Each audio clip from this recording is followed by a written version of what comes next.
اعوذ باللہ من الشیطان الرجیم بسم اللہ الرحمن الرحیم رب اشرح لی صدری ویسر لی امری واحلل عقدۃ من لسانی یفقہوا قولی رب زدنی علما۔ حضرات گرامی، قرآن پاک کے بارے میں ہم جو سیکھ رہے ہیں، جو ہم محنت کر رہے ہیں، اللہ تعالیٰ ارشاد فرماتا ہے قرآن پاک میں سورۃ فرقان میں، وقال اللہ رسول یا رب ان قوم اتخذوا ھذا قرآن مہجورا۔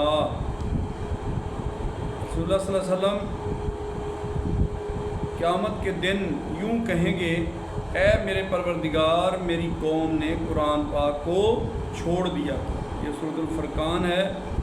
قرآن کو چھوڑ دینا یہ ہے کہ کبھی اس کو ہاتھ ہی نہ لگایا جائے، اور قرآن کو چھوڑ دینا یہ بھی ہے کہ کبھی اس کے مفہوم پر غور ہی نہ کیا جائے۔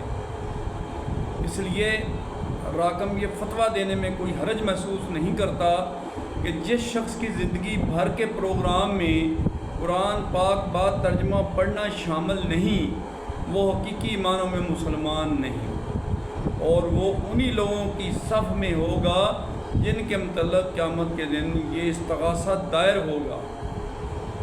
یہی وہ میری قوم کے لوگ ہیں جنہوں نے قرآن پاک کو چھوڑ دیا تھا۔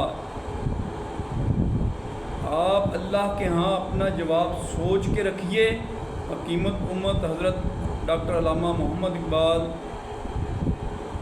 فرماتے ہیں، وہ زمانے میں معزز تھے مسلمان ہو کر، اور تم خوار ہوئے تارکے قرآن ہو کر۔ حضرات گرامی، یہ جو ہے نبی پاک صلی اللہ علیہ وسلم کو جو اللہ تعالیٰ نے قرآن پاک میں سورۃ فرقان میں جو فرمایا ہے، اس کا شاعری ترجمہ جو علامہ صاحب نے کیا ہے کہ ہم لوگ جو زمانے میں خوار ہو رہے ہیں، کس لیے ہو رہے ہیں کہ ہم نے قرآن کو چھوڑ دیا، لیکن وہ زمانے میں معزز تھے جنہوں نے قرآن کو پکڑا ہوا تھا۔ صحابہ اکرام یا جتنے بھی انبیاء اکرام یا اولیاء اکرام یا عام پبلک کوئی بھی ہو، اس قرآن کو اگر آپ چھوڑ دیں گے، چھوڑنے کا مطلب کیا ہے کہ ہم ان کو سامنے عطر لگا کے، ان کے اوپر غلاف چڑھا کے، ان کو الماریوں کی زینت بنا کے رکھ دیں،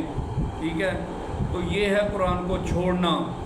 اور اس کو پکڑنا کیا ہے کہ آپ متواتر مسلسل تھوڑا تھوڑا کر کے قرآن پاک جو ہے اس کو پڑھتے رہیں، اس کو سمجھتے رہیں، اور اس کا ترجمے کے ساتھ پڑھنے کی کوشش کریں۔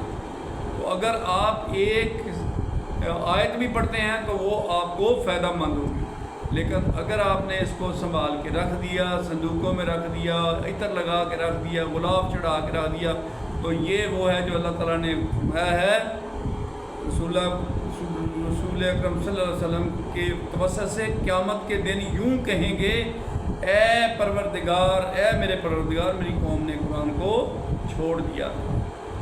تو یہ ہے جناب آج کا ہمارا حاصل کلام، کہ ہم نے کوشش یہ کرنی ہے کہ قرآن کو پکڑ کے رکھیں۔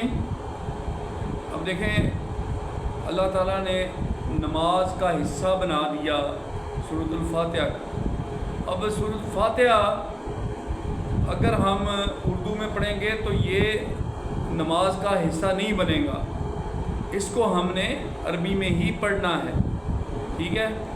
لیکن جب ہم اس کا ترجمہ پڑھیں گے تو ہمیں بہت آسانی سے سمجھ آ جائے گا کہ ہم اللہ سے مانگ کیا رہے ہیں، دعا مانگ رہے ہیں، الحمدللہ رب العالمین۔